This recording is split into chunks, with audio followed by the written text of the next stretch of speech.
wabarakatuh. Terima kasih atas waktu yang diberikan kepada kami. Kedatangan kami di sini untuk mengadakan kegiatan pendampingan individu yang kedua bulan. Bagaimana kegiatan pendampingan individu ini nanti kita akan membahas tentang visi misi yang ada di sekolah, kemudian kita selaraskan dengan visi misi yang selama ini Pak Haida terima di modul 1.3. Jadi diselaraskan antara visi sekolah dengan visi guru penggerak yang selama ini sudah dipelajari oleh Pak Haida. Begitu Bunda. Oke, kami terima dengan baik apa yang dengan dan sebagai bagian dari tugas bahwa guru kami bisa masuk mungkin dengan masuknya beliau ke penggerak semakin meningkatkan kinerja dedikasi murid dan Terima kasih Bunda selaku keluarga yang ada di sini. Kami selanjutnya mohon izin untuk mengadakan kegiatan yang nanti kita akan diskusi bersama juga dengan beberapa perwakilan dari guru yang ada di sini untuk menjelaskan visi yang ada di sini. apa yang bisa kami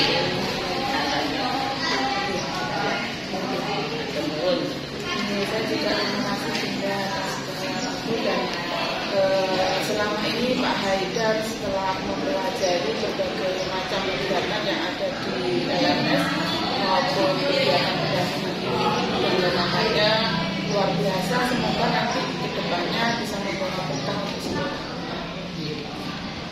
Atur nuhun Bunda, terima kasih. Assalamualaikum. Terima kasih Bu Reni. Assalamualaikum warahmatullahi wabarakatuh. Mohon izin Bu Kip, Bu Mus Fadila. Salam dan bahagia Bapak Ibu Guru semua dan anak-anakku yang saya banggakan. Mohon izin hari ini saya berkolaborasi dengan Bu Reni ingin menyampaikan visi dan prakarsa perubahan guru penggerak. Lanjut, ini perkenalkan saya Darman Nasution, calon guru penggerak angkatan 9 dari SMA Negeri 2 Tanggul. Kemudian pengajar praktek saya Dr. Mariatul Kintia, SAG, MPD, pengajar praktek dari SDN Jenggawa 07. Selain itu juga beliau mengajar jadi dosen di UIJ Bukit ya. Nah, jadi saya banyak belajar dari beliau ini. Jangan dilihat usianya, tapi prestasinya luar biasa. Tepuk tangan untuk beliau. Kemudian yang paling kiri itu Bu Airin Nurwidi SSI MPD. Fasilitator saya di PGP Angkatan 9, beliau dari Kepala Sekolah di SMP Negeri 2 Probolinggo. Next.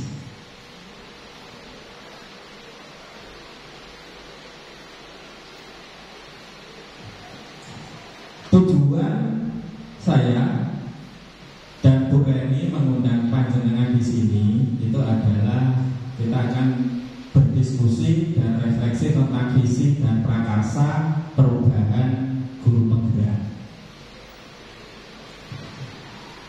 Bermimpilah setinggi langit, jika kau jatuh, kau akan jatuh di antara bintang-bintang.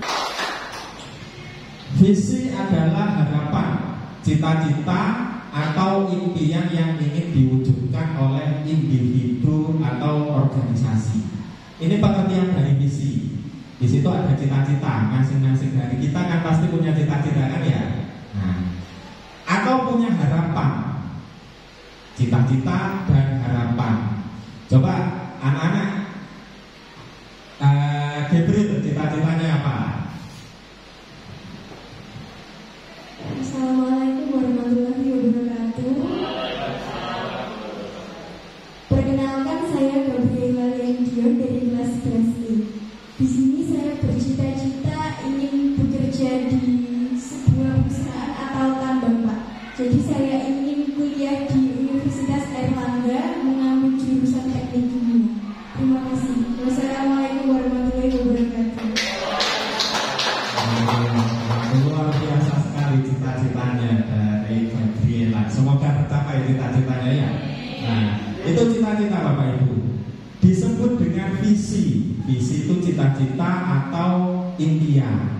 Tetapi cita-cita atau impian itu juga bisa berubah menyesuaikan dengan kondisi kodrat alam dan kodrat zaman.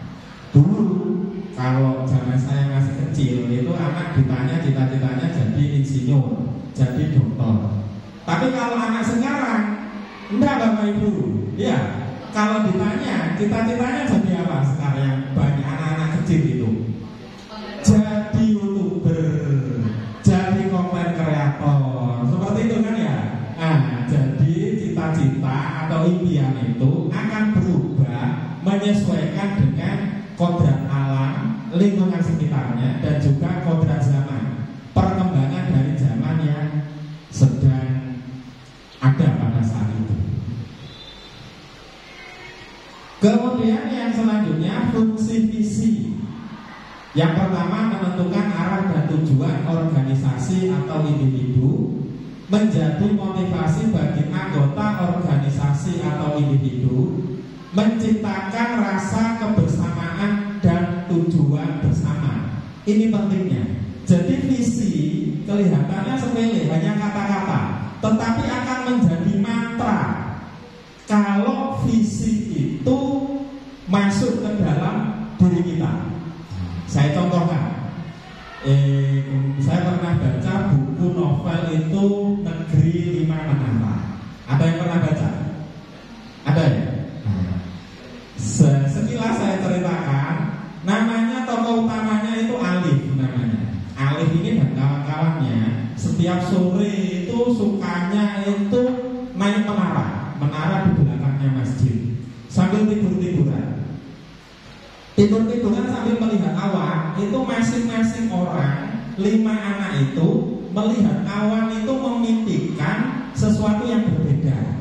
Si A misalnya ini melihat awan itu seperti Kanada. Oh, itu awan itu seperti awan Kanada, seperti petanya Kanada. Suatu saat saya ingin ke sana. Itu katanya si Alif. Kemudian katanya temannya, udah itu seperti Amerika petanya. Suatu saat saya ingin ke sana, belajar ke sana. Begitu juga dengan teman-temannya yang lain. Apa yang terjadi? 10 tahun kemudian, apa yang mereka bicarakan di atas menara itu terjadi seperti apa yang mereka mimpikan 10 tahun sebelumnya. Itu kekuatan dari mimpi, Bapak Ibu, anak-anak, seperti itu. Jadi jangan pernah takut untuk bermimpi. Jadi mimpi itu seperti mantra. Kalau di novel itu manjada wajada. Siapa yang bersungguh-sungguh maka dia akan berhasil. Ini pentingnya mimpi. Mimpi itu visi. Jadi kalau kita punya visi, kita punya cita-cita, untuk mencapai cita-cita atau mimpi kita itu disebut dengan misi. Ya. Jadi kalau tadi Mbak Gabriela itu ingin kuliah di Airlangga, kemudian cita-citanya ingin bekerja di pertambangan, pasti itu visinya. Kemudian misinya apa? Berarti mulai hari ini belajar yang rajin. Kalau kuliah di pertambangan, mata pelajaran apa yang harus dipersiapkan? Jadi mata pelajaran itu yang harus dipelajari dengan baik. Itu disebut dengan misi. Ya. Kalau visi itu tadi, kepingin kuliah di Airlangga dan bekerja di pertambangan.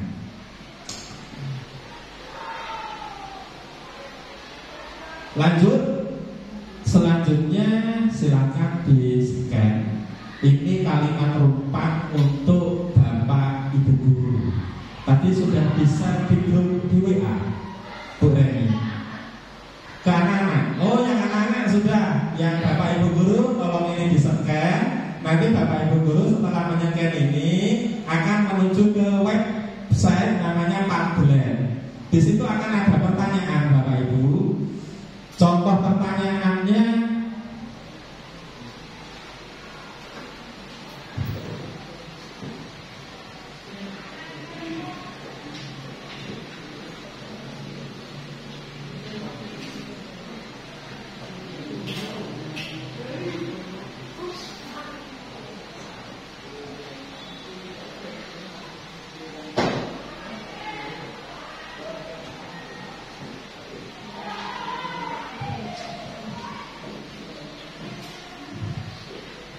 Jadi kalimat rupan itu contohnya misalnya untuk Bapak Ibu guru, kita memimpikan murid-murid yang titik-titik-titik. Nah, jenengan isi titik-titik itu apa Bapak Ibu guru?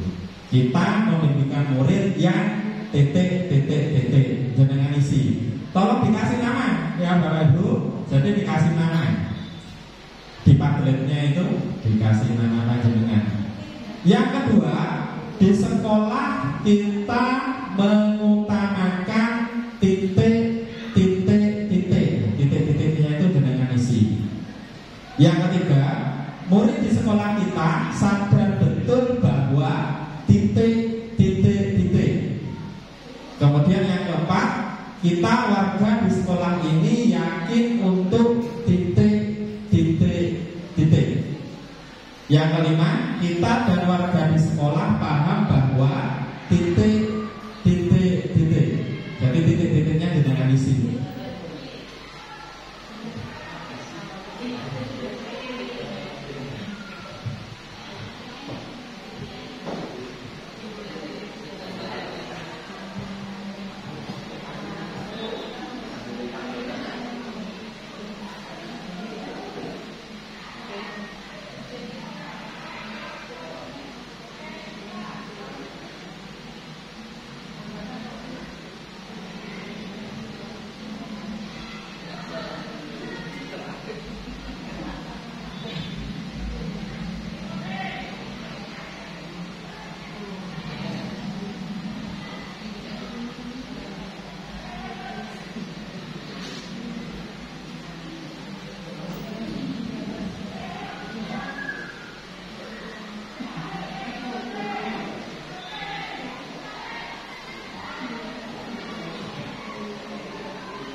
Ini yang sudah ngisi Pak Tata, Bu Titik, Bu Laila seperti tampak di layar monitor di LCD proyektor.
tablet menggunakan tablet.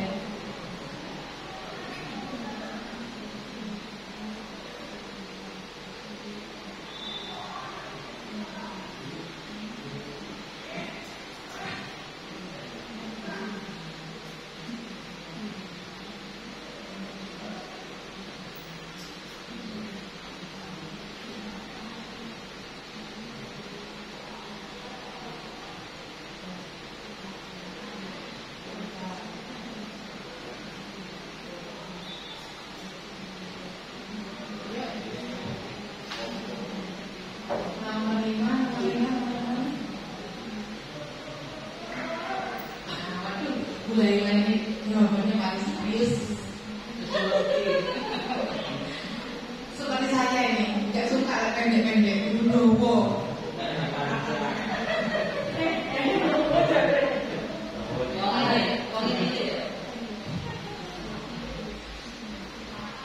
Saya kemarin juga gitu, ditungguin karena jawabannya panjang.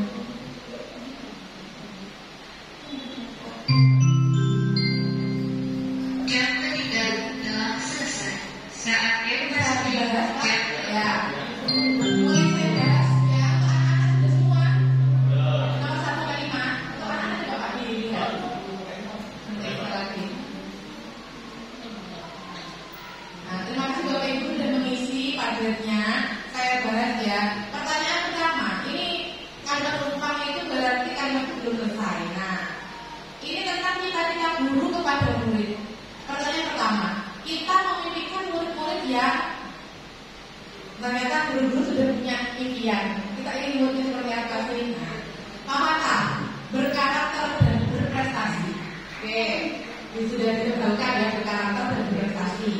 Putih, berakhlak mulia dan kreatif. Bagus.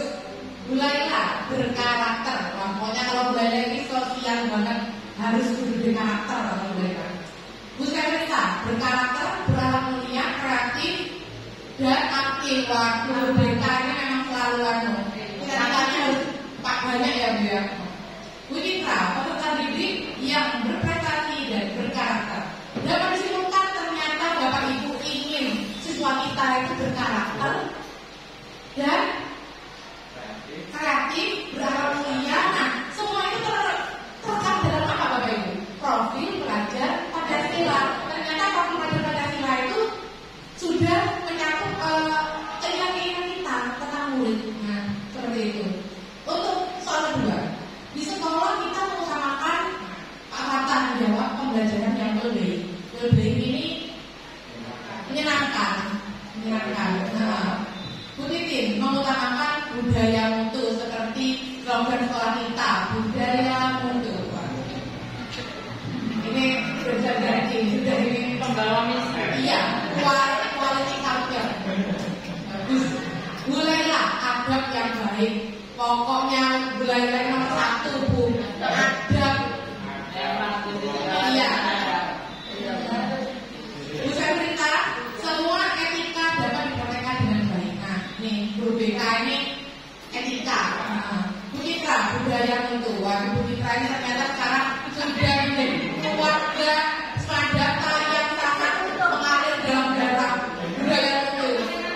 Kalau saya juga alumni, wes otomatis di sini itu sudah budaya mutu. Nomor 3, murid di sekolah kita sadar betul bahwa apa yang bisa dari murid-murid kita ini. Apakah mereka memiliki bakat dan minat yang berbeda. Sadar ya, murid itu sadar kalau mereka itu memiliki keterampilan, yang berbeda-beda, potensi yang berbeda-beda. Ya. Mungkin mereka harus menjadi pribadi yang tangguh dan empati. Sadar, ya anak-anak sadar untuk menjadi pribadi yang tangguh dan empati. Mulailah, mereka harus melewati proses pendidikan yang baik. Paham? Kan siswa itu dari sekolah untuk mendapatkan proses pendidikan yang baik. Bu Serita, pribadi yang baik adalah pribadi yang dapat menempatkan diri sesuai situasi dan kondisi yang ada. Tuh, cocok. Bu Citra, kejujuran itu sangat penting. Waduh, kayaknya ada waktu saya sama saya praktek makanya Bu.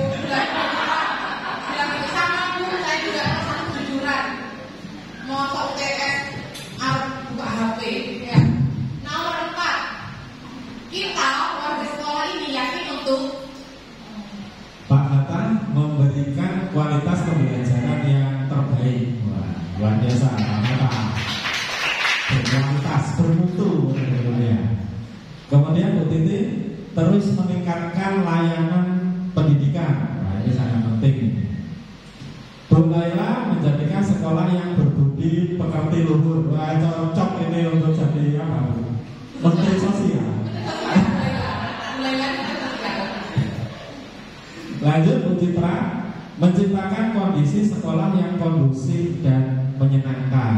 Nah, ini penting ini karena sekolah adalah rumah kedua bagi anak-anak. Bu Sertina memberikan mutu akhlak dan akademik yang baik.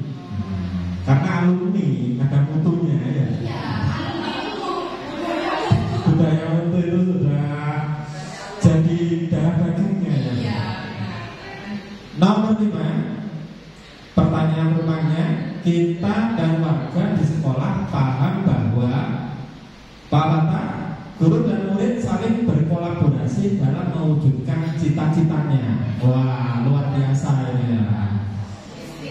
Istimewa. Bu Titi harus terus berbenah diri dalam layanan pendidikan. Wah, karena beliau kan wakil ya, dari pelayanan kurikulum. Kemudian Bu Laila harus selalu belajar karena guru adalah pelajar sepanjang hayat dan dalam mendidik berusaha memanusiakan manusia pendidikan yang humanis. Wah, luar biasa Menteri Sosial semangat. Bu Sertinta, guru dan siswa saling membutuhkan. Tuh. Lanjut, Bu Citra, pentingnya kerjasama antara guru, siswa, orang tua, wali murid, dan para pemangku pendidikan. Cocok sebagai masih paten layak untuk dipertahankan.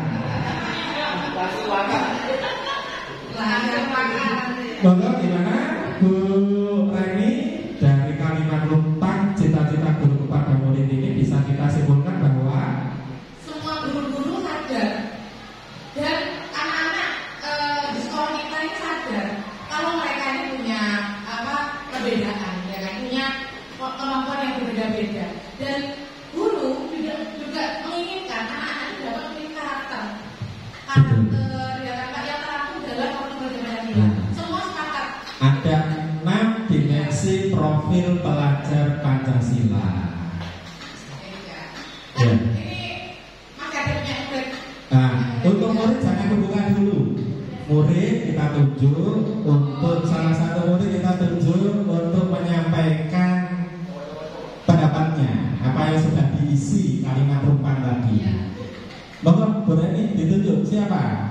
Anak-anak yang Ini semua kan? sudah ngisi kan ya? Tapi jangan kita buka dulu biar anak-anak maju, suruh maju menyatakan pendapatnya. Ya ditunjuk.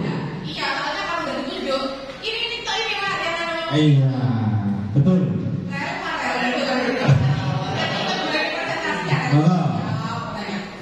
Farel, ayo. Jadi kamu ini memimpikan sekolah yang seperti apa, Rel? Ini disebut Bapak OSIS nih, Pak. Oh, ini Bapak OSIS. Dan bapaknya Bapak OSIS, kakeknya iya, yang kamu tadi. Assalamualaikum warahmatullahi wabarakatuh. Perkenalkan, nama saya Muhammad Farel Aulia Saputra. Saya memimpikan sekolah yang memfasilitasi pembelajaran yang inovatif dan kreatif, inklusif dan ramah siswa. Bagus, benar.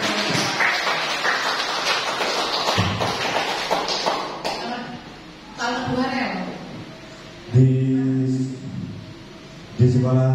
Di sekolah saya mengutamakan kolaborasi antara siswa dan guru. guru dan siswa berkolaborasi, bagus. Mungkin Pak Reza ingin yang lain ya Pak ya. Jadi biar nanti, iya. Yudis, ya. Terima kasih. Wassalamualaikum warahmatullahi wabarakatuh. Waalaikumsalam.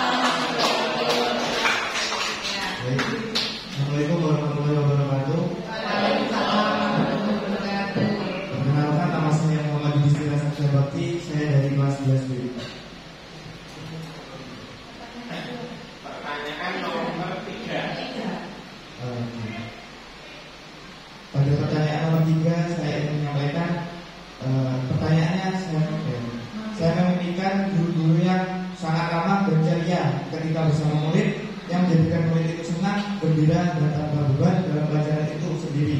Tak lupa juga dengan ketegasan dan ilmu yang harus dilakukan sebagai tugas utama dalam pembelajaran itu.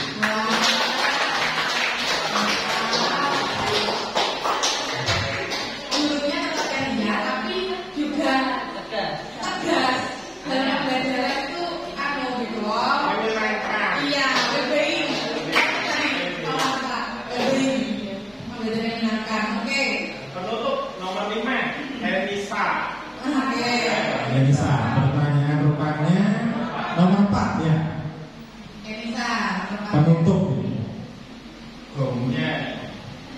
Baik, sebelumnya Assalamualaikum warahmatullahi wabarakatuh. Perkenalkan, saya Elisa Purwoyoga dari kelas 11. Pada pertanyaan nomor 4, saya berharap ke depan sekolah dapat berinovasi, utamanya dalam pemahaman gaya belajar. Dalam artian tidak berpatokan pada gaya belajar seperti visual, audiovisual, dan kinestetik. Karena tahun ini merupakan kurikulum merdeka. Jadi saya berharap ke depannya sekolah juga dapat improvisasi sehingga siswa tidak hanya stuck pada salah satu poin gaya belajarnya saja, tetapi juga bisa memahami ketiga gaya belajar fleksibel secara menyeluruh. Luar biasa. Itu ranah apa itu namanya?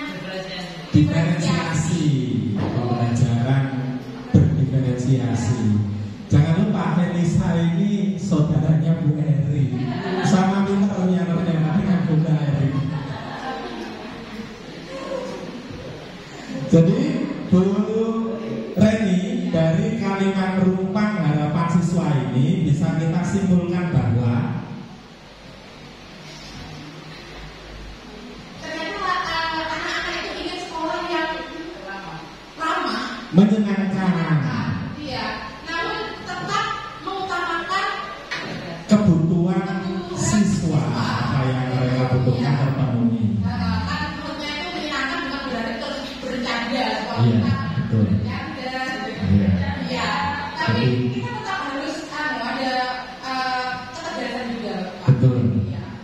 Nah, dari sini juga ternyata anak-anak sudah menyentuh ranah diferensiasi karena memang mereka paham guru-guru kan banyak yang membagi Iya, mereka kan. betul ya. Ternyata mereka paham bahwa mereka mempunyai gaya belajar yang berbeda-beda. Nah, menurut Kak Kenisa ini apa ya? Tidak stuck di satu gaya belajar. Satu gaya belajar, betul. Makanya saya di kelas tuh, ayo kamu di materi ini ingin jadi apa tuh boleh, kan tantang dirimu, jangan hanya di zona nyaman.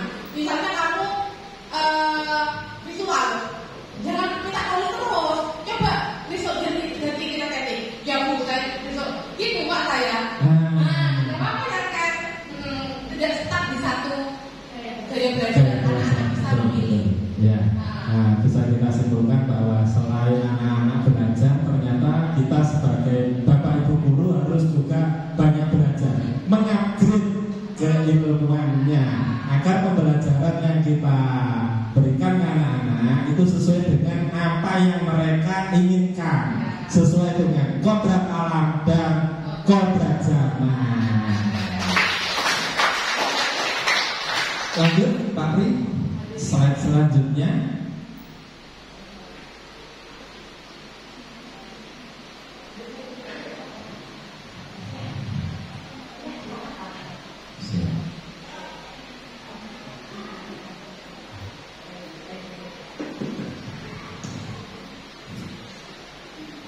Kita lanjutkan.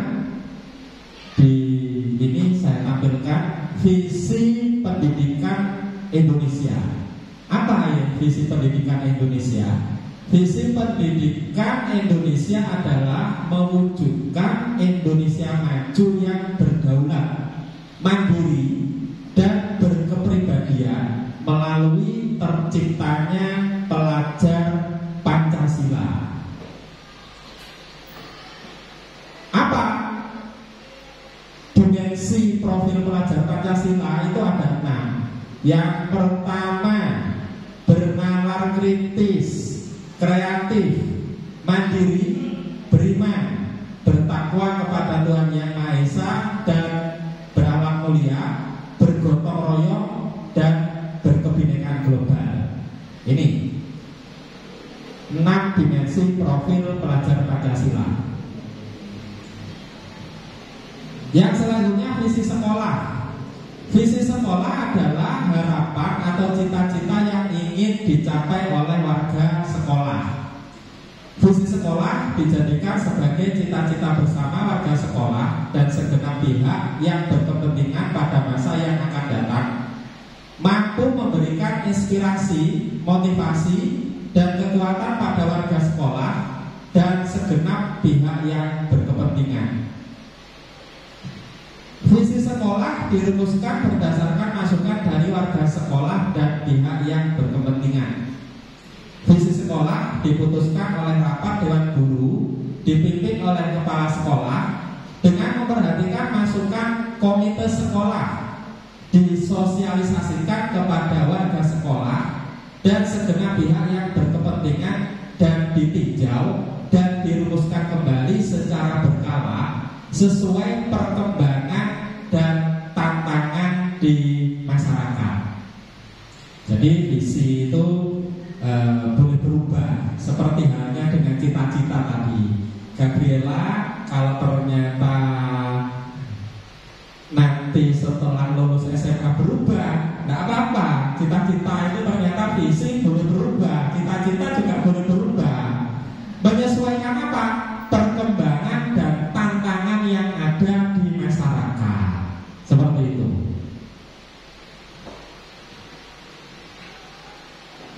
Visi SMA Negeri 2 Tanggul terwujudnya generasi berkarakter, berprestasi, dan berbudaya mutu. Berkarakter di sini maksudnya adalah berkarakter profil pelajar Pancasila yang ada 6 tadi: beriman dan bertakwa kepada Tuhan Yang Maha Esa dan berakhlak mulia, kemudian berkebinekaan global, mandiri, gotong royong, kreatif, bernalar kritis. Itu 6 karakter yang harus dipunyai oleh warga Semadata. Kemudian yang kedua berprestasi.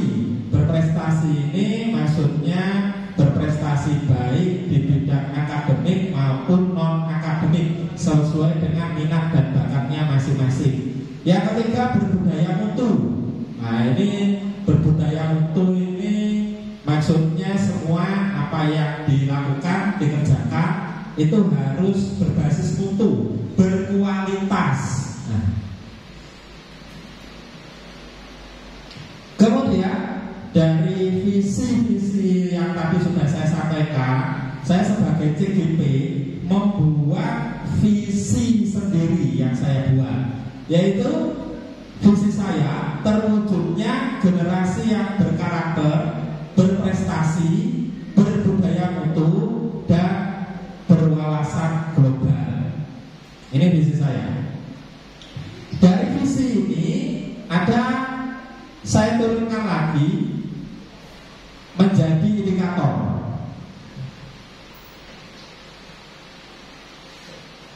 Yang pertama, terwujudnya peserta didik yang religius, nasionalis, integritas, mandiri, dan gotong royong dalam bingkai profil pelajar Pancasila serta berjiwa kepemimpinan dan kewirausahaan. Itu yang dimaksud berkarakter tadi. Kemudian terwujudnya peserta didik yang berprestasi di bidang akademik dan non akademik. Itu yang visi saya yang berprestasi. Kemudian terwujudnya peserta didik yang berorientasi pada mutu sebagai budaya dalam kehidupannya. Ini yang berbudaya mutu. Kemudian yang keempat, terwujudnya peserta didik yang berwawasan global, mampu berpikir kritis dan memecahkan masalah untuk menghadapi tantangan dan peluang di era globalisasi. Ini yang tadi yang berwawasan global tadi. Jadi ini indikatornya seperti itu. Yang selanjutnya, paradigma yang dapat digunakan untuk mewujudkan visi yang bermakna dan berpihak pada murid itu ada teori pendekatan namanya pendekatan inquiry apresiatif. Apa pendekatan inquiry apresiatif? Inquiry apresiatif merupakan pendekatan kolaboratif untuk melakukan perubahan yang berfokus pada kekuatan dan potensi yang ada. Inquiry apresiatif menggunakan proses dialog untuk mengidentifikasi hal-hal positif yang ada di sekolah dan kemudian membangunnya untuk menciptakan masa depan yang lebih baik. Jadi kata kuncinya itu adalah kekuatan dan potensi. Jadi melihat sesuatu itu adalah sisi positifnya, jangan negatifnya. Ini potensi kekuatan di SMA Negeri 2 Tanggul. Jumlah gurunya itu ada 49, yang ASN 40, yang non ASN ada 9. Kemudian jumlah karyawannya ada 16. Kemudian jumlah siswanya ada 1045. Siswa kelas 10 341, siswa kelas 11 itu ada 354, kelas 12 350. Ini merupakan potensi atau kekuatan kita Bapak Ibu. Dari banyaknya warga Semadata, ini misalnya gurunya, kalau kita perjelas lagi yang S2 ada berapa, kemudian yang S1 ada berapa, gitu. Kemudian yang sertif ada berapa, yang bersertifikat pendidik. Itu kemampuan-kemampuan yang dipunyai oleh guru itu merupakan potensi atau aset kekuatan bagi sekolah kita SMA Negeri 2 Tanggul. Termasuk jumlah karyawannya yang mengurusi sekolah sebegini luasnya itu 16 karyawan. Ini mereka juga unik, punya kelebihan dan kelemahan, punya kelebihan masing-masing.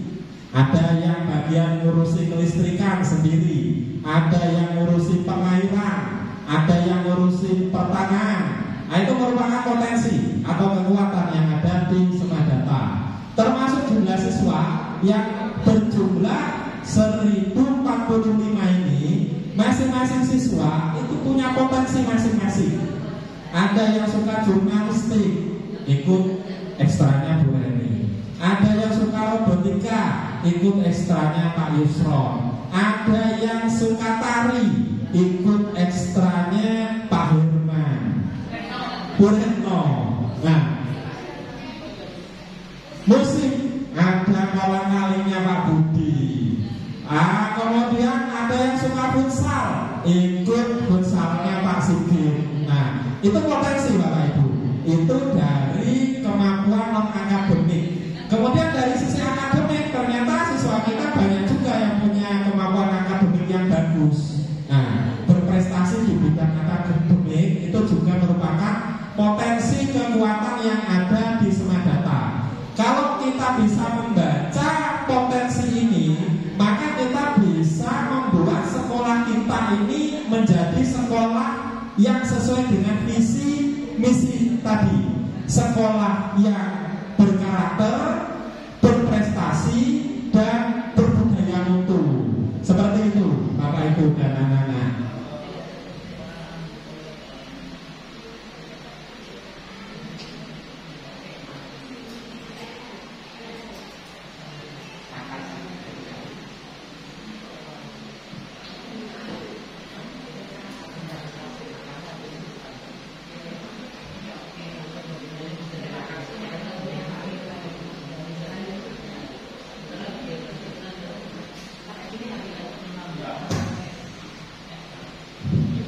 Kita lanjut.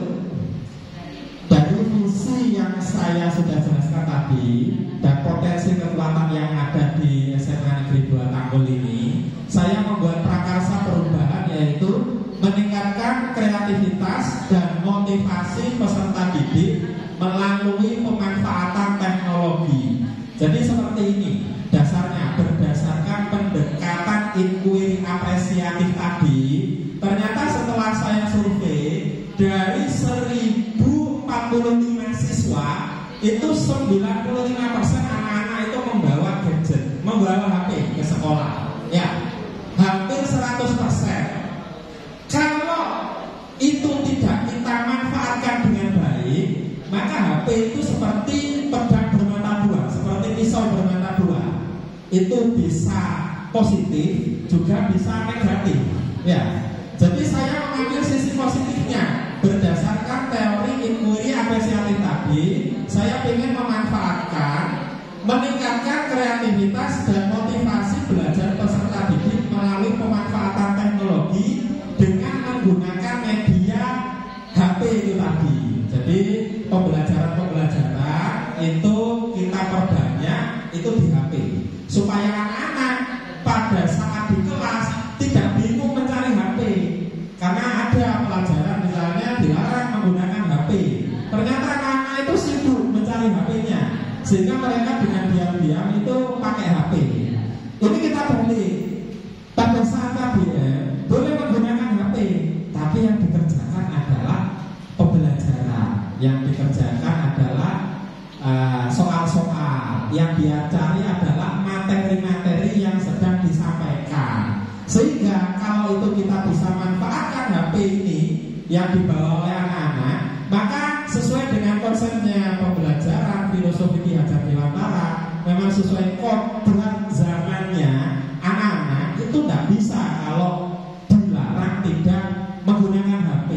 Jadi kita berpikir bagaimana HP itu tetap bisa digunakan di kelas, tapi untuk tujuan-tujuan yang baik, tujuan untuk mencari ilmu. Seperti itu. Bu Reni. Wujudnya generasi yang berkarakter, berprestasi, dan berbudaya mutu. Kemudian next, visi saya terwujudnya generasi yang berkarakter, berprestasi, berbudaya mutu, dan berwawasan global. Artinya bisa kita tarik kesimpulan bahwa antara visi sekolah yang sudah ada dengan visi yang saya buat itu selaras. Karena di situ ada berkarakter, berprestasi, dan berbudaya mutu. Cuma punya saya ada tambahan sedikit berwawasan global. Iya, ada tambahan berwawasan global. Tepuk tangan untuk Pak Haidar. Alhamdulillah sudah menghasilkan banyak masukan untuk sekolah SMA 2 Tanggul tentang visi dan misi antara visi misi sekolah dengan visi misi dari Pak Haidar dan Bu Deni. Yang perlu digarisbawahi antara visi sekolah dengan visi yang dibuat oleh Pak Haidar dan Bu Deni ternyata selaras ya, selaras dengan visi yang ada di sekolah. Bapak Ibu yang berbahagia, alangkah baiknya jika kemarin hasil dari visi misi yang dituangkan oleh kelompoknya Bu Andrini, yaitu Pak Yusron sama Pak Bata, nanti digabungkan dengan punyanya Bu Reni dan Pak Haidar, nanti dirembuk lagi di sekolah untuk perumusan mungkin visi misi ke depan seperti apa.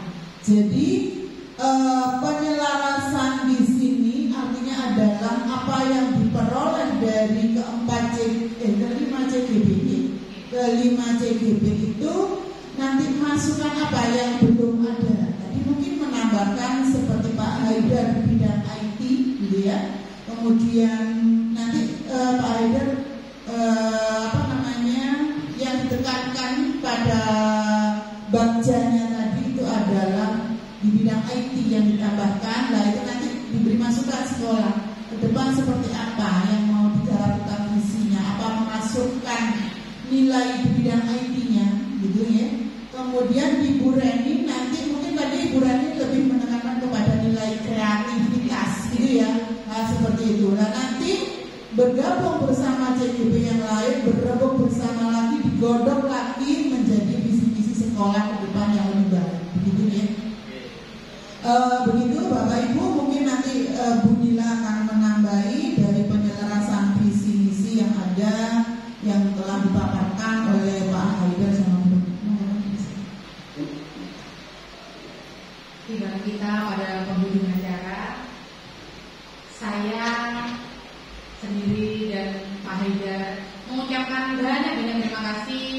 kepada terutama PP saya, Ibu Muswabila SPD, serta Ibu Dr. Maria Tutia SAD MPD yang telah hadir hari ini, dan untuk Bapak Ibu rekan sejawat kami yang bersedia hadir, kami tunggu waktunya, dan ada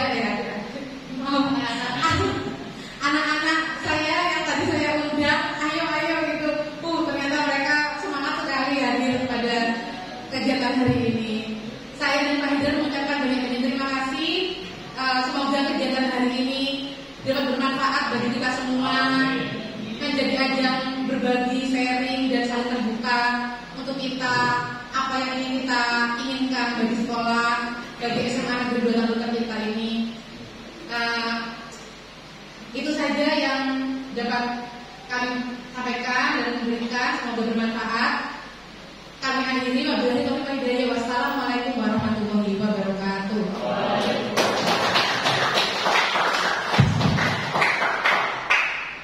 Assalamualaikum Pak Haidar. Waalaikumsalam. Gimana kabar Pak Haidar? Alhamdulillah. Sehat ya.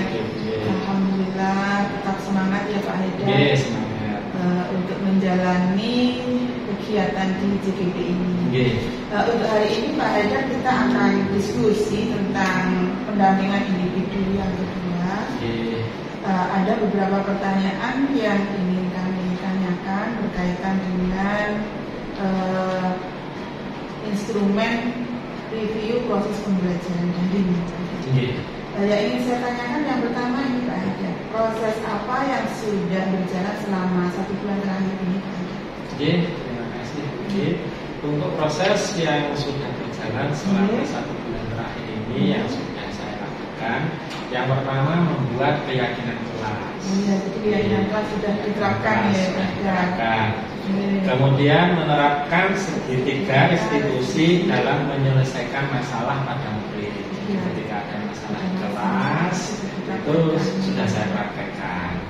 Kemudian yang ketiga, melaksanakan diseminasi kepada rekan guru tentang budaya positif. Jadi khusus untuk teman-teman sejawat rekan sejawat, terutama untuk yang pendidikan.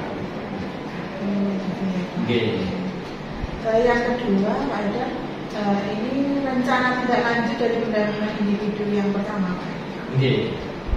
Gimana Pak Haidar? Jadi rencananya saya akan melakukan kolaborasi dengan rekan sejawat dalam merancang pembelajaran yang sifatnya murid dan memanfaatkan teknologi. Jadi memang Pak Haidar ini memang bidangnya di bidang IT gitu ya, jadi nanti dikembangkan di sana ya kolaborasinya. Terima kasih ya Pak Haidar. Yang berikutnya, capaian apa yang diperoleh selama 1 bulan terakhir ini Pak Haidar? Jadi selama 1 bulan ini antusiasme murid dalam mengikuti pembelajaran saya meningkat. Kemudian mengubah pola pikir rekan guru dari posisi kontrol penghukum menjadi manajer. Jadi tidak ada lagi menghukum ya Pak Haidar. Tidak ada. Luar biasa ya, memang harus seperti itu ya Pak Haidar ya. Kalau tadinya kan dulu guru sering menghukum pada siswanya. Betul, termasuk saya sendiri juga seperti itu Bu. Sekarang harus berubah pola Sekarang pikir. berubah. Jadi harus menjadi manajer gitu ya. Iya betul. Berikutnya Pak Haidar, untuk perkembangan sikap Pak Haidar ya di dalam melakukan pembelajaran daring selama kurang lebih 1 bulan ini Pak Haidar. Jadi yang saya rasakan, saya lebih percaya diri dan berani dalam menjalankan tugas dan peran sebagai guru. Jadi sudah ada masalah pede lagi ya. Lebih pede karena banyak ilmu yang saya dapatkan. Untuk perkembangan keterampilan Pak Haidar sendiri setelah melakukan pembelajaran daring Pak Haidar ini lebih terampil dalam merefleksi pembelajaran. Kalau dulu sebelum ikut JGP itu tidak ada refleksi. Sekarang setiap pembelajaran selesai ada refleksi. Bahkan setiap hari Jumat itu harus kita adakan refleksi dengan rekan sejawat MGMPS. MGMPS di sekolah ya Pak? MGMPS di sekolah. Memang dijadwalkan oleh sekolah. Memang sudah dijadwalkan. Sudah dijadwalkan. Dan memang luar biasa ini sejalan dengan program sekolah menggerak juga. Ini Pak Haidar, berikutnya kita diskusi refleksi mengenai lingkungan belajar. Bagaimana dukungan kepala sekolah atau rekan sejawat terhadap pendidikan guru penggerak yang Pak Haidar jalani? Jadi dukungan dari kepala sekolah, rekan sejawat itu sangat bagus. Sangat respon ya Pak. Sangat respon. Jadi kepala sekolah itu selain memberi dukungan secara moral, juga mendukung sekali terhadap kegiatan-kegiatan saya selaku CGP, memfasilitasi kebutuhannya apa selalu dipenuhi.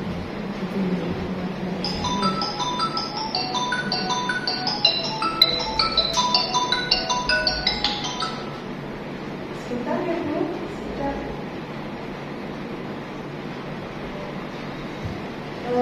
Apa bentuk dukungan mereka yang diberikan Pak Haidar?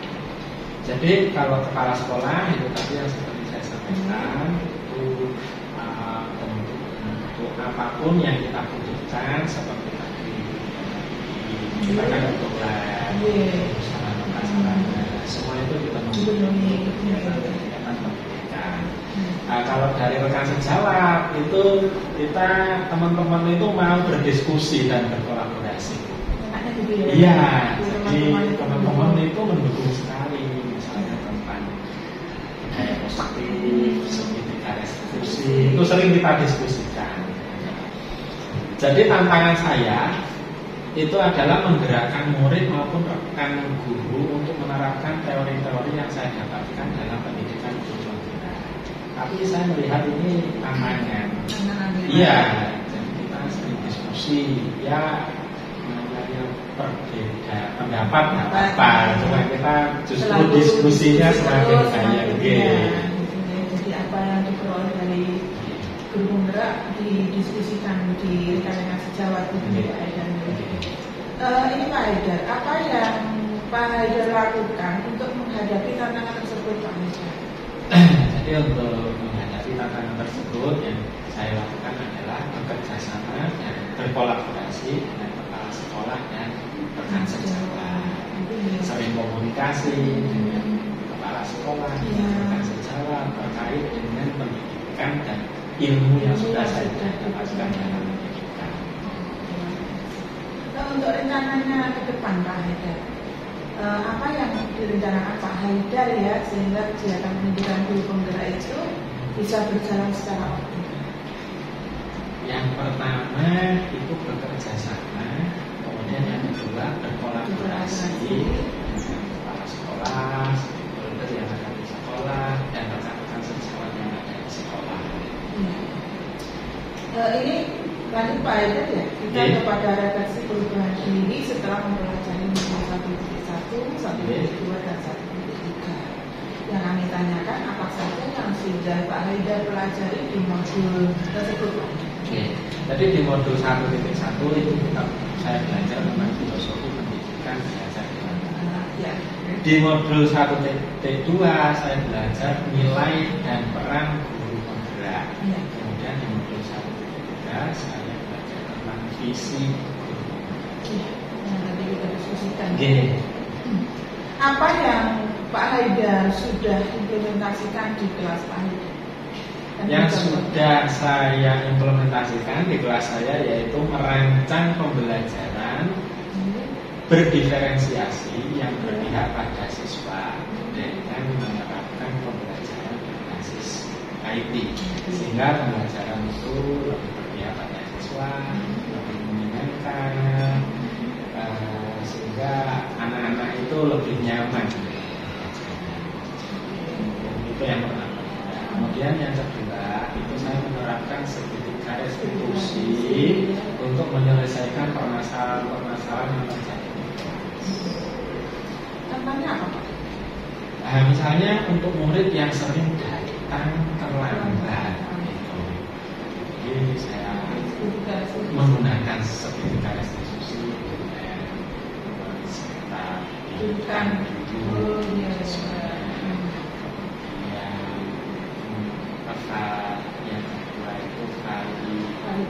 visi. Kemudian yang ketiga menanyakan keyakinan. Iya. Sehingga siswa itu akan menemukan jawabannya sendiri dari permasalahannya tersebut. Dari siswa Dari siswa tanpa kita mendukung. Apa yang terjadi perubahan terhadap murid Pak Haidar ya? Dan bagaimana tanggapan respon murid Pak Haidar terhadap perubahan yang dilakukan Pak Haidar? Oke, jadi apa yang saya lakukan, respon murid-murid adalah lebih bersemangat dan lebih senang mengikuti pembelajaran, sehingga mereka lebih merasa nyaman dan belajar. Bagaimana perasaan ini? Saya tanyakan perasaan Pak Haidar ya setelah menerapkan modul 1.1, 1.2 dan 1.3 di kelas. Bagaimana? Perasaan saya adalah merasa tertantang dan senang. Nah, itu dia.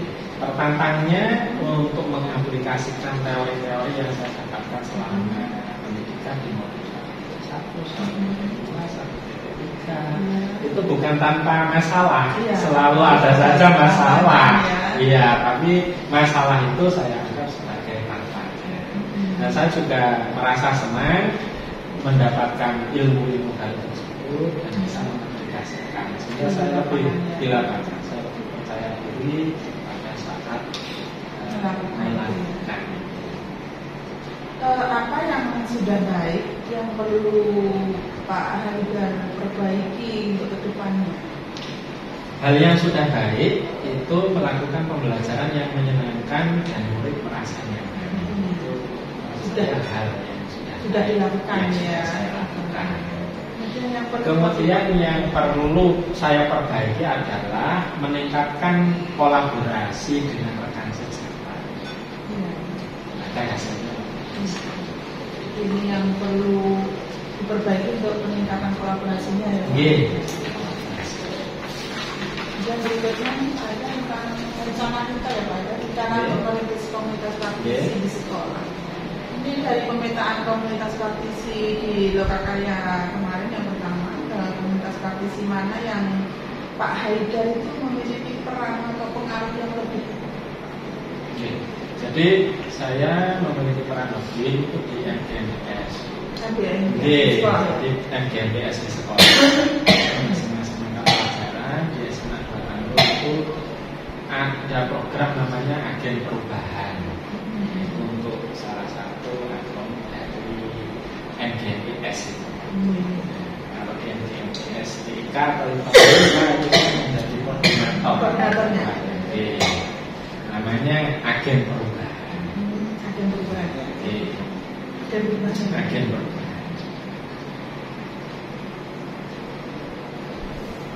Berikutnya Pak Haidar, bagaimana dengan di sekolah sendiri ya Pak Haidar ya? Apakah Pak Haidar sudah mulai merintis komunitas praktisi dan mendapatkan dukungan awal? Sudah Bu. Jadi ada MGMBS itu saya sebutkan di awal. Bahannya MGMBS mata pelajaran BK atau informatika. Sekolah sudah memberikan SK, ada SK-nya, kemudian SK-nya, kemudian kegiatan kita itu mingguan. Jadi setiap hari Jumat setelah Jumatan itu diisi dengan diskusi bersama dengan rekan sejawat dalam satu mapel satu. Kalau kami ya Pak ya, untuk TI saja nih. Untuk TI saja. TI saja. Itu yang terjadwal punya.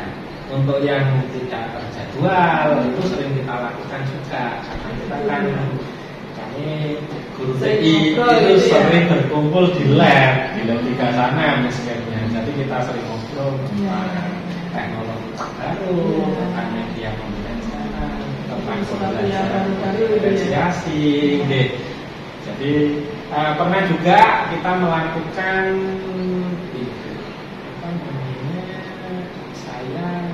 mensupervisi teman rekan sejawat, saling supervisi.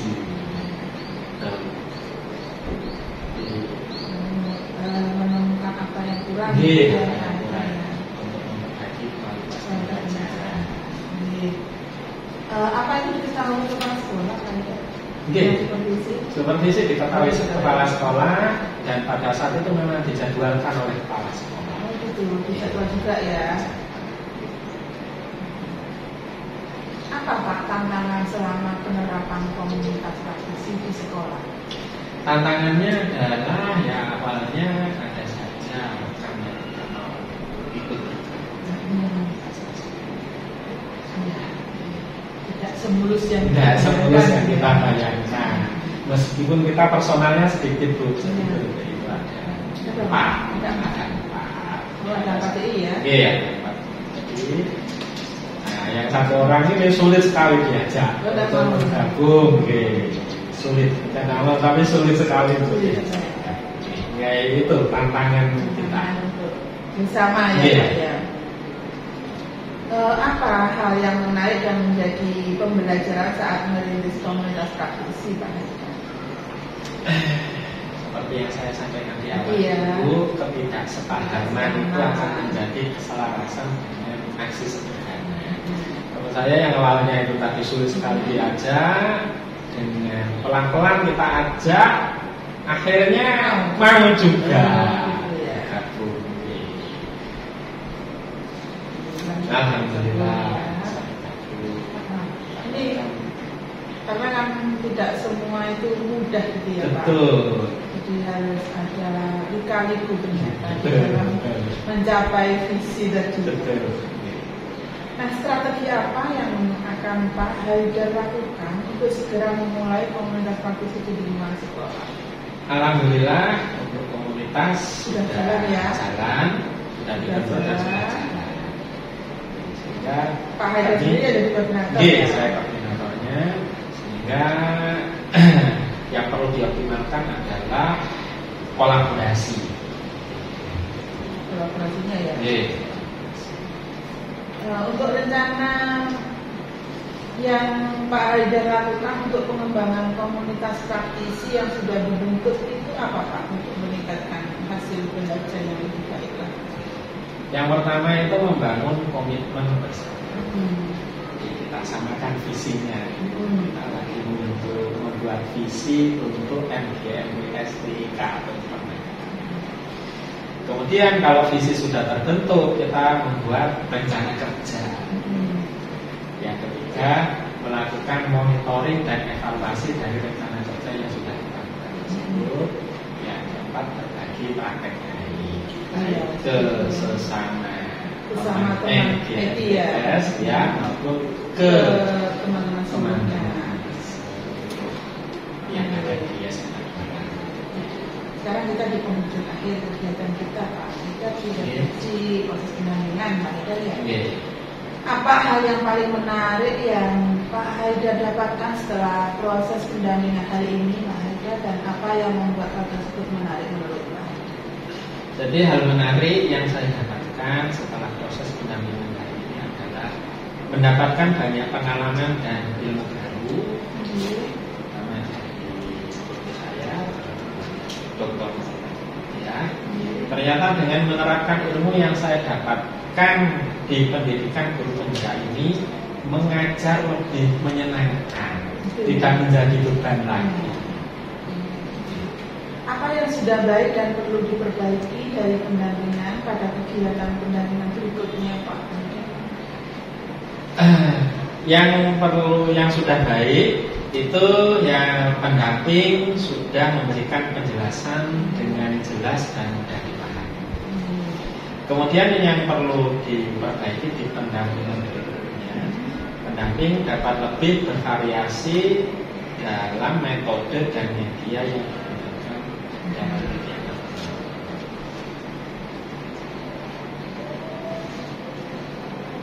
Terima kasih Pak Haidar atas waktu, kesempatan selama kita melakukan kegiatan pendampingan. Saya mengucapkan terima kasih yang sebesar-besarnya pada Pak Haidar, khususnya sebagai JDP saya dan seluruh rekan guru.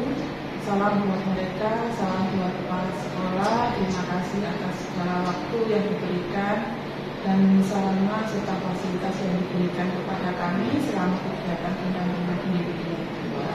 Mudah-mudahan pendampingan kita hari ini memberikan manfaat kepada ya, baik buat Pak Haidar maupun saya selaku ibu. Ini Pak Haidar, dan kami mohon maaf atas segala kekurangan yang mungkin dari tutur kata atau sikap saya yang telah ditemui di Pak Haidar dan seluruh rekan-rekan.